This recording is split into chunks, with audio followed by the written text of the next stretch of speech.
You're listening to Over the Bull, where we cut through marketing noise. Here's your host, Ken Carroll. Questions and answers on this episode of Over the Bull. Welcome back. I'm Ken, and I'm your host, like it or not. So anyway, diving in here this week, I wanted to share with you a story from last week's, just working around the agency. And it really is not agency work because I was trying to help somebody out, a friend of mine out in the Midwest. And she got stuck trying to clean up a website that was built on a really cheap hosting platform using WordPress. So it was one of those buy cheap hosting, click a button, start WordPress. And the problem was this website was in such disarray that her changes and updates could not be salvaged.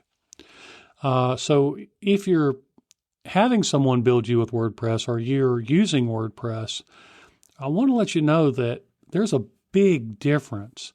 Just like if, I have plumbing tools, I'm not a plumber. I'm not going to do things as well as another plumber. And I may create mold. I may completely damage my house from what I'm doing. In like manner, when you're building in something like WordPress, there are people who claim to be professionals who are really not. And they're going out and building these sites using themes and just throwing together these sites and launching them. And unfortunately, businesses are buying these. Now the reason they're buying them is because they think they're getting a deal, or the reason they're doing it themselves. They think they're kind of beating the system, so to speak. And in reality, remember that your website, if it's not doing something effective for your business and not just sitting out there drowning in a sea of other websites, then it's really ineffective and your money's wasted anyway. The other thing that I did run across this was interesting. I got through doing a proposal for a new prospect, and her big question was, are you U.S. based? And I thought that was a really good question because you really shouldn't develop if you don't live in the market. Like if you outsource to another country to try to get a deal, one thing that they've learned, I think, the hard way is that support, help, and making it relate to the people they're trying to market to simply doesn't work. Now, that company that built that site, they did some things that were pretty good. Even in the marketing, there were some things that were good, but there were some that was just incredibly off in that particular situation. So here's what I'm doing. Let's jump straight into these FAQs. And if it seems like I've had coffee today, well, I've had coffee today, so buckle up. And so basically what I'm doing here is jumping through different tools, and basically in those tools you can punch in a topic, and then what it does, it kind of spits out the most common questions associated with those topics. So I thought it would be interesting to find out what the most common questions are that are asked in regards to different marketing questions, and then just try to answer them off the cuff. So literally before this session, I downloaded a series of questions, and I thought I would just give you my answers without doing a lot of homework and overly preparing. Let's see what happens. The first subject is digital marketing. So the first question, believe it or not, that's really popular is, what is digital marketing and how does it work? This is an interesting question because when you're in this business, you take for granted that people understand concepts like digital marketing, hosting, Google Ads. You just think these are very basic things, just like if you were in a foreign country speaking another language, to the natives, there are certain words that just seem obvious, but to someone stepping into the country, it's incredibly different. And so the idea of digital marketing is basically trying to promote something online, on the internet. And it works in the way that what you're trying to do is appeal to people that are most likely going to acquire your services. And then what you want to do is you want to build a value proposition based on your strategic advantages. And so in order to do that, you've got to understand your strengths, your weaknesses, what we call a SWOT analysis. Opportunities and threats are the other two. And then what you try to do is you build the best possible presentation that you could build, and then you compete in that job market. Now, there are ways to market online that are more expensive, and there's some that are less expensive. But in essence, that's what you're trying to do. Now, from there, it explodes. There are all kinds of questions that you typically want to ask, like, for example, if you have a limited budget, which we all have a limited budget, it's just a matter of how limited is that budget.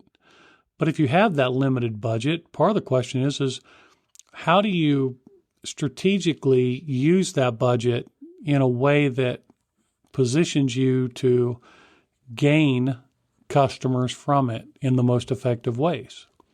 And there's always a learning curve. Absolutely, there is a learning curve with it. And so what you want to do is you need to work with somebody who understands it, but you need to be able to bring your expertise to the table. And if you're a startup, you're going to need to lean more on data. But things like competitive research, understanding your target audience, making sure you're running the right kind of advertisements, making sure you understand what your objectives are, and then building that entire experience to generate sales or generate whatever you're trying to accomplish. Now, I think one of the most common things in digital marketing that happen with businesses, and I see it a lot, is where there is a focus on metrics that are not as important, but they're easier to achieve. So, for example, the word impressions. I can't tell you how many times I've heard people talk about the number of views something had or the number of impressions something had. And basically, those are vanity numbers. Now, they are an indicator, but you should never use impressions as like the ultimate goal when you're in business. It's an indicator of what's going on, but the more important metrics are how it's directly meeting the goals that you set forth in your business, and then modifying that. And I guess the last thing I would say about digital marketing is you never just get it figured out. So that's a myth that you somehow run ads, figure it out, and then stop it. It never stops. There's always the next step, and there's always the next thing, and there's a trend, and your competitors change, and so you have to change too. And if you don't change and develop, then your business will slowly start to lose momentum. So digital marketing, it's really complex, and to encapsulate it, I guess the strangest part about digital marketing is the big companies, like super big companies, the biggest, they make you think that possibly you can run your own ad campaign, and freelancers, it gets so muddy because you wonder if you can run your own campaign, and then you may hire someone and then they don't understand it. And there's just all these nuances that go into it. Anyway, so I know it's a little bit muddy, but there you go. It's right off the cuff. Let's go on down. A lot of it's all about how does it work. By the way, this is an interesting side note. If you look at the questions that's asked when you look up something like web design, what you find a lot of times is that you can tell that they're agencies or they're freelancers, because the questions come up like, how do you make money at web design? How do you find customers for web design? How do it's like they are trying to sell web design, but they're struggling to find people that'll buy their services. Now, granted, there is validity to the question because, of course, we want to know whatever is current out there. But a lot of this should really be an indicator that the world of web design is saturated with people who have bought into this idea that somehow they're going to replace their income building websites when they're really not solely dedicated to it. And, in a way, it's like more power to you. But in another way, it's like it's really hurting businesses who kind of get sold a bill of goods, or the people building their website doesn't really understand everything that goes into a website. So you could imagine that there's this push and pull, but at the end, I think it really does show us that this market is so saturated with people shortcutting it, fast tracking it, learning it, and then promoting themselves in a way that they really shouldn't be doing it. And speaking of web design, I just caught this question. This is, again, one of the most searched questions is, what makes a good website design work? That's a weird question, because you really don't start with a web design and then make it work. So the way I'm reading this is they have a good website and now they're trying to make it do what they want it to do. Well, this is the problem in itself. You never start with a web design and then back into making it work. That's the wrong method. If you've started with a web design and then you go into marketing after you've done that, a lot of times you've got to either rebuild it or you're going to suffer with really bad results. So the big thing to understand is you don't go with that kind of question. The real question is how do I set goals so that my website will be effective? That should be the real question.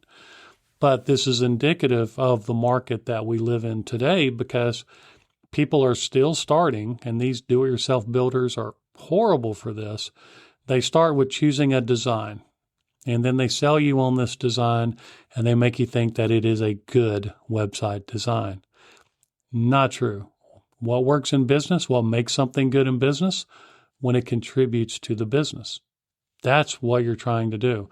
There are no extra points in good form in web design if it doesn't accomplish goals. So kind of going back to the digital marketing lens, it's the same thing. Goals are the first step. If you're not being asked what goals you're trying to accomplish and everything go toward reaching those goals, then you don't have a good website. So that's my tough answer to that one. Here's an interesting one. How long does it take for a website design to work? How long does it take for a website design to work? I guess what they think is that this used to be an old myth where people used to think that if they build a website, then somehow it's going to pop up on the top of Google or something like that all by itself. Those days are long, long gone. I don't even think those days ever really existed. It's just a myth, and it's really an idea that's kind of, I think, propagated not overtly, but it's implied through a lot of companies that want to sell web design. And so it doesn't, okay? Unless you put marketing legs to it, unless you put real effort into it and a contribution over a period of time, it will not work by itself. So the analogy that I've always used is just imagine that you have a boat. It has no sail and no motor, and it's sitting out in the middle of the ocean, but it's a really nice boat. Now, would you buy that boat knowing that it's sitting somewhere in the ocean with no sail, no motor, but it's a really beautiful boat and it really does exist? Probably not. Well, a website's kind of the same thing. If you don't apply marketing and you don't set goals when you first start it, it could be absolutely the most beautiful thing in the world, but no one's ever going to see that website. So you really want to be careful about this. And this really circles back around. One of the most frustrating things about this business, when I say that, I mean the marketing and design, agency, is when you see these systems pop up, and you know that they're building it because they're wanting to make money selling web designs, and they don't really care about the businesses they sell them to. And so they sell this shiny object that does absolutely nothing. And as you can see, when you look at a question like how long does it take for a website design to work, you can see the confusion. And man, my heart goes out to businesses because I know what goes into trying to make a business work. And this just shows that, people are confused and businesses are lost when it comes to it. Check out number 7. Does custom website design really make a difference? Man, that's a great question. Does custom website design really make a difference? If it's under the right circumstances, the answer is yes. It absolutely makes all the difference. If you're building a custom website to build a custom website, the answer is no. If you make it to where you start with the goals and the planning initially, and then that custom website meets the expectation of those goals and is designed in a way that speaks to your target audience, then it can make every bit of difference. It certainly will help not to use clip art and stock photos and all that. People detect all that. I mean, there's a place for stock imagery and things like that, but really, if you overlace it, it doesn't work. Now, that's digressing a little bit, but so the answer is yes and no. Some people sell custom web designs just to sell a custom web design. But all in all, if you don't start with the goals and you don't start with the planning and you don't start with the understanding phase, then no, it's no different than anything else. It could be an absolutely lousy website that doesn't do the job, or it could be an incredible website that does. Now, unfortunately, that doesn't work the opposite. When you talk about using like WordPress themes and things like that, check out the last episode. But canned themes and canned whatever, the world of the web is so complicated and it's so competitive right now that for someone to think that they can somehow just pop in standard stuff and have all the problems associated with even trying to use those systems and think they're going to be effective, it's really not the way it is. I mean, if you own a business, unless you want to get into the web business and the marketing business, like seriously get into it, you need someone to help you out. And you need someone who's competent. You need someone who has certifications and experience and all that. I mean, at Integris, I just got through, I'll give you an idea. I just got through taking some tests at Google and legitimately going through all their material to get updated, like Google Ads information. And one of them took 3.5, 4 hours for me to go through, just to kind of get caught up on the modern trends and everything with it. And then I took a test to validate that I had learned what I learned. And so the idea is that this industry is extremely complicated.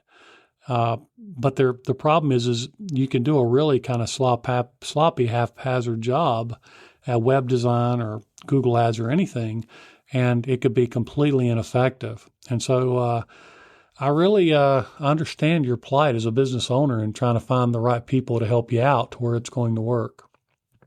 There's some other questions here, and how does Canva website design work? I have no idea how Canva website design works. I have my philosophy on that, and so we're as our agency, that when I look at like how that program works, it would probably fall into the same bucket as how I feel about other solutions like that.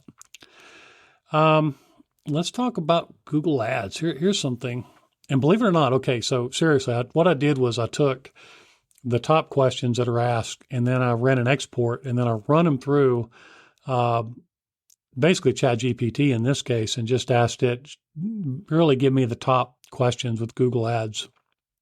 So let me read you the top 5 questions. How does Google Ads work? The second one is, how do Google Ads work? So it's does and do. How Google Ads work, ? You get the point. It's like people want to know how Google Ads work. And then number 6 is, do Google Ads work for small business? So what I want to do is kind of address both of these a little bit. So let's talk about Google Ads. So Google Ads is not as simple as putting in what you think are like search terms and then building ads to those search terms. Now, on a very rudimentary level, that's exactly what a lot of people do, which is not correct. at least not complete. I'm not going to say it correct. But typically what you want to do is in Google, you have something called a conversion. So a conversion is basically a meaningful action that you want to track. So for example, have someone make a phone call. That's a meaningful action. Have someone fill out a form, meaningful action. Book an event, a meaningful action. And so what you do is you set these up as conversions. Now, when you set those up as conversions and then you start running ads with those conversions as your goal, as you run those ads, what you do is you're starting to work with Google's machine learning to meet those objectives. And so the system will learn, and then you massage that information based on what happens. Now, when you look at Google Ads, it's not just search terms and a lot of people think, well, what keywords do I plug in and things, all valuable. But the idea is that Google is much more complicated and it has a lot of different campaign types. Like, for example, it's got a traditional search campaign, which is kind of what I'm describing, but it also has things like display campaigns, performance max campaigns. It's even got some really oversimplified systems like smart campaigns, which in my opinion, I wouldn't personally use those. But then what you do is you set up those campaigns, and sometimes they handshake and they work together.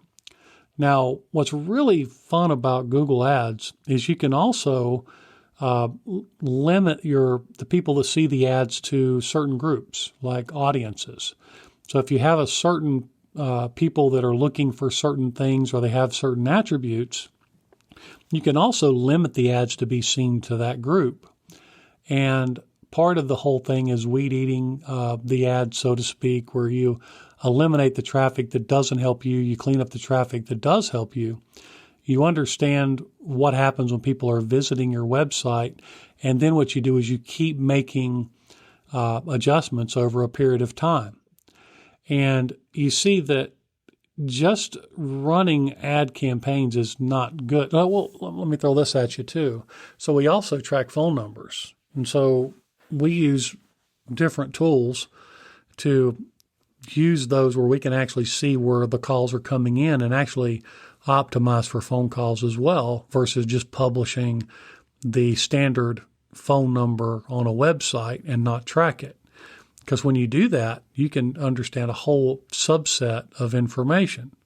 So Google Ads is effective. I mean, it is incredibly effective, but it does require patience. It's not instant. You don't turn on ads one day and then get results the next. I mean, we've had those home runs, but as a business owner, you should never expect that. You know, it's kind of like when I had a friend go to, Paris Island. And when he went, he expected the worst, and it wasn't as bad as he had thought. Like, he had it like just pictured in his head as being this just disaster he's going to have to go through. And by getting his mind there and getting prepared, he made it through easy. Conversely, I knew someone who went to Paris Island, and he thought the opposite. He thought he was in great shape and he was going to breeze through it, and he washed out. So kind of the same thing here. But Google Ads is interesting. Oh, and hit number 7. Let's look at this. How long does it take for Google Ads to work? It varies. I mean, if you think about Google Ads, it's like this. The recipe is simple, but at the same time, it's so nuanced. Like, okay, here it is. First of all, you got to bring the right people have to see your advertisement. That means you've got to properly set up who sees those ads to begin with. And with each campaign type, there's a subset of ways that you can do that. Okay, so that's number 1. Number 2 is the actual ad content. What do you put on that ad that will encourage people or offset you from the competition where people may click on that ad? Then the next step is once they click on the ad and then they go to your website, is your website set up in a way that is friendly and meets the expectation of what the ad is claiming. Now, once all that's done and you've set everything up, those three big buckets, I think it was three, those three big buckets, what they do is they work together and harmonize. Well, if you could imagine, what if you're sending the wrong people to your website? What if the ad is setting the wrong expectation?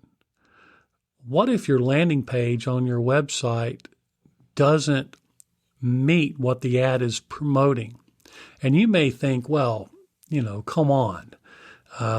If I'm selling electrical, I'm an electrician and people are looking for an electrician, and then my ad says need an electrician, and it goes to an electrician page, well, what else needs to be said? And see, this is where things get kind of where it gets nuanced, because what makes you different from other electricians? And what do you need to do to make yourself stand out? And it's not about price always. Sometimes it's about maybe the security of, could they trust you in their home if you're working with an older demographic or even a younger demographic? I mean, the world's gotten a little bit crazy. And so the idea is you got to think through all those nuanced things, and then you have to figure it out. So there's a little bit of detective work that goes into it. And then once you figure pieces out, you run it. And the thing is you don't run it for a day, make a change, run it for a day, and make a change. What you do is you set it up to the best of your ability, try to do everything right that you know to do, and then you've got the pain of having to wait and watch for results. And then after a period of time where enough results come in, you evaluate and then you make changes. Then you wait again. And the thing is even those changes should not be dramatic changes. You don't want to do everything at once. I usually equate this to like back in the day, my dad was in the NASCAR and I'd watch it with him. And part of what they would do is when a car came in to pit, one thing that they would do is they would make a minor adjustment, and then they send the car back out. Well, when they send the car back out and then it starts, then they see what happens, and then they bring it in and they may, reduce tire pressure or do certain things to make the car hopefully run better so that by the end of the race, they can make a strong run to win the race. And so those fine-tuning processes apply definitely to Google Ads. And unfortunately, you can imagine that if you get it set up and you make changes, that you can imagine that could be 4 weeks, 6 weeks, 8 weeks, 12 weeks. 3 or 4 episodes ago, I shared a story where we have a client, Ryan. I threw a shout out. And Ryan, he stuck with it. And it took some time to get results. But once he did, it started working, and it was a little offbeat from people who were doing it another way in his field. That's to his credit. He stood in there. He's willing to wait it out and us make minor changes and minor adjustments and keep fine-tuning it until it worked. So when you say how long does it take for it to work, that's really kind of it's almost like they're asking, well, like if I spin it up, like when's the magic going to happen? It's not magic. It's work. It's literally trying to build an ATM machine and, have all the pieces laid out and then trying to put it together and assuming that you can just, use some super glue or whatever. But it's definitely not that way. Let's move over here. This is a subject called content marketing. So let me look at some of these questions here. So how does SEO and content marketing work together? They do work together. Content marketing is, so content marketing is marketing content, meaning creating stuff that people will search for, they look at. There's also the idea of conversational language is really coming to the forefront because with artificial intelligence like ChatGPT and things like that, what you're finding is that conversations and FAQs and answering questions with real human content, not AI writing you a blog article. What you're finding is that that's becoming instrumental in things like Gemini and those other AI systems from referring to your content to help you gain visibility and getting in front of the customers you want to get in front of. And so content marketing is really complex. People think that, I just create a blog article based on the flavor of the ice cream of the week. And that's not how it works these days. I mean, there are tools out there that it'll vary from topic to topic on how long the article should be, what words should go in the article, how much those words should go in the article, how many headlines should be in the article, all the way down. And so content marketing is not as easy as people think that it is to be effective. Now, freelancers and some people, what they'll do is they'll create articles and they'll use AI and publish them just to show that they're doing work, but it's busy work. It's not real work. And so there's a real science behind content marketing.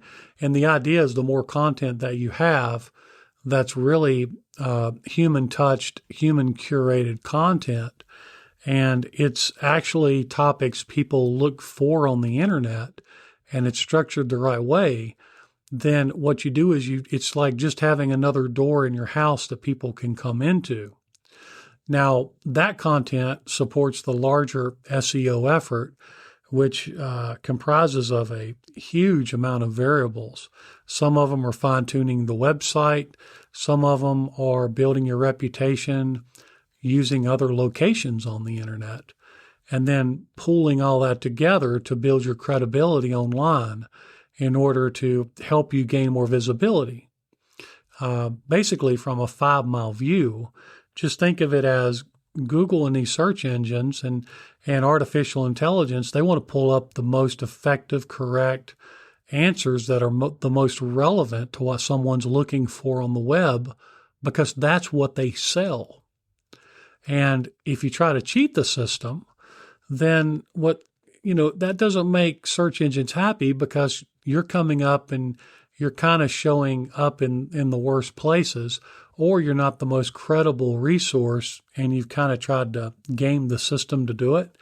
And that's why they adjust their algorithms, because every time somebody finds a way to cheat, they make an adjustment. Just like right now, you're seeing like YouTube, I believe they devalued a lot of AI content because it was really messing up the value of their platform. And so that's part of what you kind of want to think through a little bit is, both those things do go hand in hand together.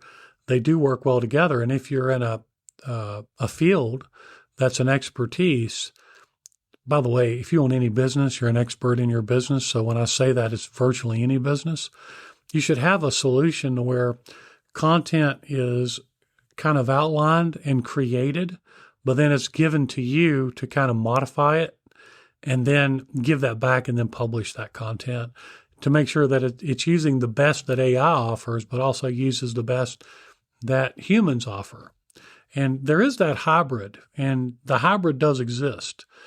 Keep in mind that if all that's on the web is AI content, then the value of the internet is negligible, because people, I forget the term. There's something called like zombie. The website they were calling it a zombie or something like that, because of the amount of like bot traffic versus real human traffic versus whatever. But you can imagine if the internet's going to become this world of just AI junk content that's kind of just generic and top level, you're going to see that the internet becomes less valuable. Well, what do search engines like Google do when they see that? I mean, that's their bread and butter. They have to clean that thing up. And so you can imagine the value of human curated content versus just spitballing it. So at a 5-mile view, that's kind of like the way I see it. does content marketing really pay off? This is another question. Yeah, if it's done right, it does. If it's done wrong, no, it doesn't.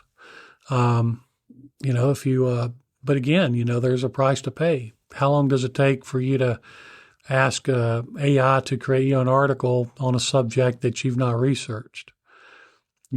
How much does it take to properly research topics, build a proper outline, create the right tone, share it out, then the client edits it, and then get it back, and then put it on a web page in a way that's good for search engines and large language models.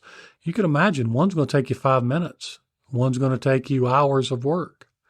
One's going to be more effective than the other. If you own an agency, you could imagine it's pretty tempting to build the 5-minute version and sell it as a 2-hour version versus doing the 2-hour version. So this is what I see from the inside. So let's move down the line here. So search engine optimization. This is going to be probably a tough one to try to answer some questions, but let's give it a shot. Let's just grab the top one here. How does search engine optimization work? Search engine optimization work. So basically what you do is you're building, if you 5-mile view it, what you're doing is building credibility for a website in a way that works with search engines like Google to give a proper representation of a business to where they can properly rank that business so that it shows up in searches that's most effective for that business and adding value to Google. That's a mouthful, but that's basically what it is. You're building the credibility of a business. What search engine optimization is trying to game the system to artificially come up on the top of search engines. And there's all kinds of techniques. If you go back through past episodes, you're going to see all kinds of things. If you get a chance, do a little bit of homework on private blog networks, and you'll find out that Google frowns upon these things, but it's done behind the scenes. Businesses don't even know that SEO firms use this technique. That could mean real trouble. I did a press release early this year on it. So what is number 2, what is the work of search engine optimization? What do they mean by that? What is the work? I guess what they mean, what goes into it, I guess is what they're saying. 2 big buckets, if that's what's being asked. There's on-site optimization and off-site optimization. Pretty self-explanatory. On-site means you're working on the site. Off-site means you're building your reputation within the greater community of the internet. And so there's different things that go into it, and there are a ton of factors. And typically what you do is you try to look at what the competition is doing. And I forget who it was. There was a real popular SEO guy, may still be around, but I think he said your goal is not to have a perfect website, but just be better than your competition. And so that's kind of what you try to do here. And you do that by using a lot of advanced tools to find out what the competition is doing. And then you just kind of mimic that process over time. Let's see if there's any other. Oh, here's a good one. Does SEO really work? Oh, and then let's couple that with number 7. How long does SEO take to work? So this is really good. So the short answer is does SEO really work? Yes. And believe it or not, it's making a huge comeback with artificial intelligence. If you want to not risk going dark, as the new versions of Gemini and Chat and GPT eclipsing traditional search engines and things like that, it does work if it's done correctly and consistently, and the business is patient. I mean, this is a long time effort that you put into this. It's not something that happens overnight. Matter of fact, it's really bad to try to do it overnight. How long does it take? Depends on where you're trying to gain positioning and the competition and a lot of other factors. Sometimes we've seen jumps as early as 3 months, sometimes 2 years. It just shows that are you willing to stay in the game? And SEO work is not cheap. I mean, it's really not. We do that, and a lot of times we don't even recommend it to certain clients because it's not something that is overnight, and it's something people can grow tired of. And if they see that invoice coming in and out of a month, and they don't really understand what's going on, or worse yet, they're being taken advantage of, and there's nothing going on, then a lot of money can be wasted for nothing. And so the short answer is, and you know what the realistic answer is to that? It could be, first of all, defining what work means. Because to me, work is advancement and gaining visibility. But to some people, work may be, when am I going to be on, number one on Google for a search result, which of course is, a crazy goal to ask with the way everything works in the world of SEO today. So in essence, those are those questions. All right. So I've been babbling here for about 41 minutes, but kind of having fun with this. I don't know how you guys are feeling. Check this out. Let's move over to email marketing. Does email marketing work? Okay. So first of all, let's get real about what happens on the internet. One of the staggering statistics that Google Ads people who sell services never tell you is the average conversion rate across industry, meaning people making meaningful actions when they go to your website. Across all industry, I looked it up earlier today, that number is sitting somewhere between 3 and 5%. So just think 3 to 5% are going to actually engage in your business in a meaningful way. So you can imagine the investment. Well, what if there was a way to capture a larger portion of that market that may pop on your website, look around, and then go look at competitors and see what they're doing? So, by the way, we do much better than that percentage most of the time. But when you look at it, the first thing is you think of is if someone's going to your website, when you look at a meaningful action, like really engaging with your company, look at it kind of like a marriage proposal. Somebody may jump in and, hop right in, let's go to Vegas. And that's probably what that number is somewhere in there. People need it. They see it. They like it. They buy it. That's great. That's what we want. But in a lot of cases, they're doing their homework. They're doing what I like to call, I think it's popular. I don't think it's me that came up with this, but it's like the whole, what used to be the sales cycle is now a marketing ecosystem where people are looking, they're asking questions, they go back, they look. And so you can imagine if you're one step on the journey and they're in that mode, you've lost that person because they're probably not going to remember to come back to you. And so the idea with email marketing in part is to give people a lower value proposition. So in the marriage analogy, email marketing is kind of like going, would you like to go out for a cup of coffee?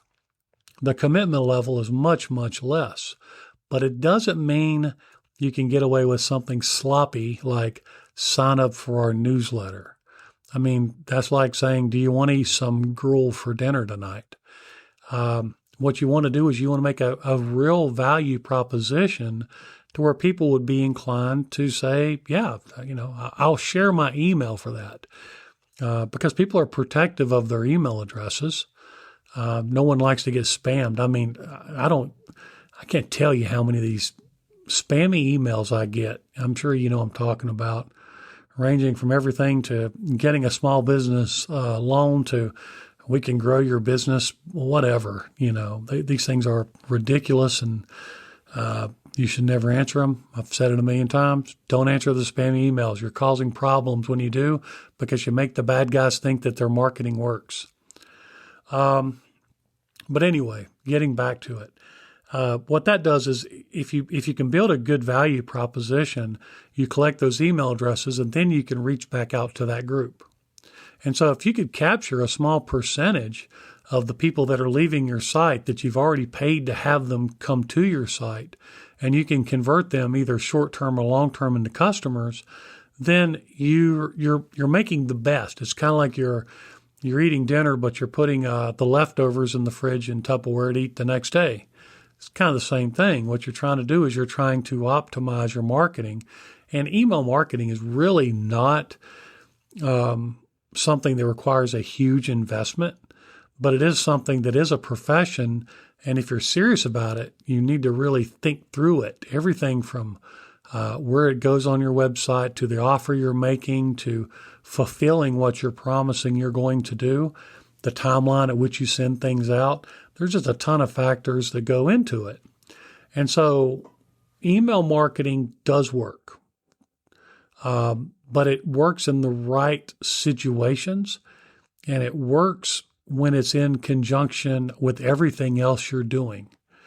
So, my best analogy I have with digital marketing, email marketing, website design, Google Ads, is just think of one of these old watches, with all these little cogs and gears. If all of them are going in the right sequence and all of them are working right, you got a working watch. If there's one or two gears out, odds are it's not going to keep good time. And it's the exact same thing when you do this. If the plan is not comprehensive and cohesive, it won't work. This is why our agency has moved into doing like more boutique style work where we're trying to encompass every need of our client, because if you have one person doing photography and videography and you have another person building a website, another person working on SEO, another person, get the point, it becomes disjointed and the philosophy changes. And each one of those people, they may have a core expertise in one thing, but they don't get the big picture. And so that's why things break. And that's why we believe that one solution, one plan, one set of goals, and then use all these things as tools. And that's how everything works. Okay, so I think I'm pretty much done with these questions. The rest of them are just kind of redundant. And a lot of them, honestly, it looks like they're marketing people trying to figure it out. Is what it looks like, which should be a warning sign to you as the owner of a business that if they're asking questions, then they certainly don't know how to do it for you. And so the main ingredient at the end of the day, I would say, is you require expertise, participation, patience, and funding it like it's a business and not a hobby. And then make sure you, get the right people. With that being said, I think I'm going to close up for this week of Over the Bull. I do appreciate you tuning in, listening, and I hope these questions help you out, at least give you some guideline and direction as you move forward in your business adventure. As always, we wish you the absolute best in your endeavors. And until next time, thank you for listening to Over the Bull. Thanks for tuning in to Over the Bull, brought to you by Integris Design, a full-service design and marketing agency out of Asheville, North Carolina. Until next time.